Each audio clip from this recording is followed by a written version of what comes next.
Hai sahabat YouTube semuanya, Assalamualaikum warahmatullahi wabarakatuh. Apa kabar nih teman-teman YouTube semuanya? Semoga dalam keadaan sehat, sukses, bahagia, dan penuh berkah. Amin ya robbal alamin. Baik, jumpa lagi bersama pengacara santuy. Di video kali ini teman-teman, sebelum saya berangkat beraktivitas, saya akan jawab satu pertanyaan atau konsultasi dari sahabat subscriber. Inti pertanyaan yang akan saya jawab adalah, apakah anak kandung itu bisa dan boleh dijadikan saksi di persidangan dalam perkara perceraian kedua orang tuanya? Boleh apa enggak nih? Mungkin dari pemirsa YouTube juga ada yang punya pertanyaan yang serupa. Simak jawabannya di video ini sampai dengan selesai. Namun bagi yang belum subscribe, yuk subscribe dulu.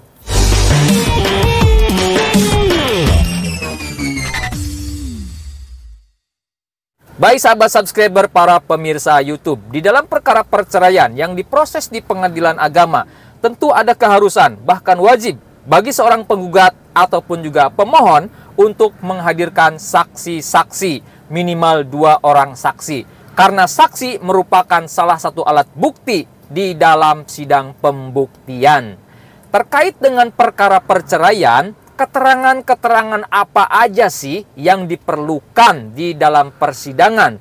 Kemudian siapa aja sih yang boleh jadi saksi di persidangan dalam perkara perceraian? Boleh nggak anak kandung jadi saksi?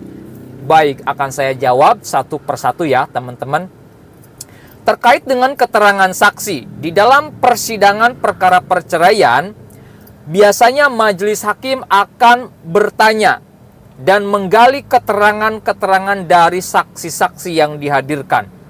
Keterangan yang diinginkan oleh hakim biasanya, apakah saksi-saksi ini kenal, tahu dengan tergugatnya, kenal atau tahu dengan termohonnya, apakah mereka sering ketemu dengan termohon atau tergugat, atau setidaknya pernah melihat, pernah ketemu langsung dengan tergugat atau termohon. Karena ini pengalaman kami, pernah dulu klien kami membawa 2 orang saksi, tapi saksi yang satunya itu belum pernah ketemu dengan tergugatnya, belum pernah melihat secara langsung tergugatnya, termohonnya. Maka kami diminta untuk menghadirkan saksi tambahan, karena menurut hakim, kesaksian salah satu saksi yang kami hadirkan tidak cukup kuat, karena tidak pernah bertemu langsung dengan tergugatnya meskipun untuk 1 kali saja.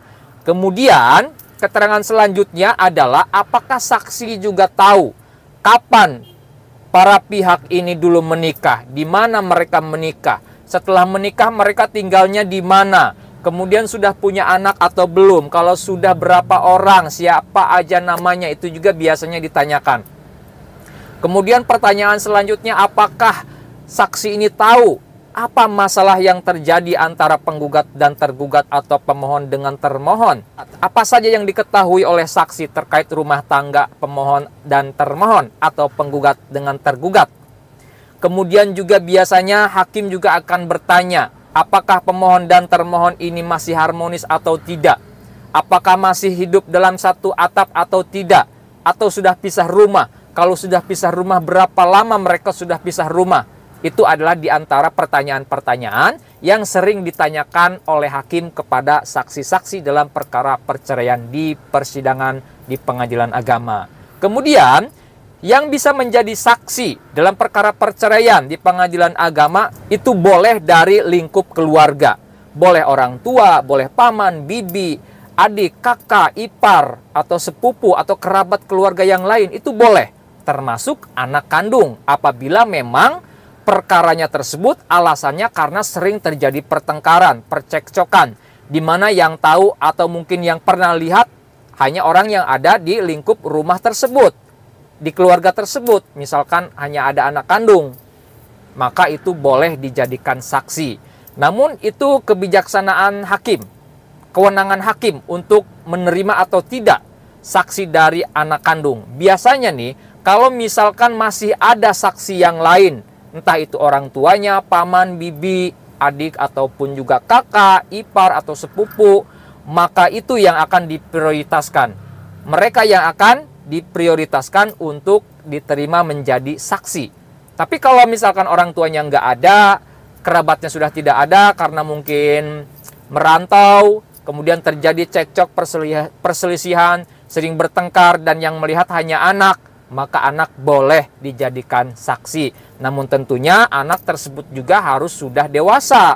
Kalau masih di bawah umur tentu belum cakap hukum lah istilahnya kayak begitu, teman-teman. Jadi kesimpulannya, anak kandung itu boleh dan bisa dijadikan saksi dalam perkara perceraian di persidangan pada pengadilan agama apabila memang tidak ada saksi yang lainnya. Khususnya lagi dalam alasan perceraian karena sering terjadi cekcok dan perselisihan atau pertengkaran antara kedua orang tuanya. Dan saya berharap dan berdoa mudah-mudahan rumah tangga kita semua, rumah tangga para pemirsa YouTube, dijadikan rumah tangga yang sakinah, mawadah, rahmah, tentram, adem, ayem, tidak ada masalah. Meskipun ada masalah dapat diselesaikan dengan arif dan bijaksana.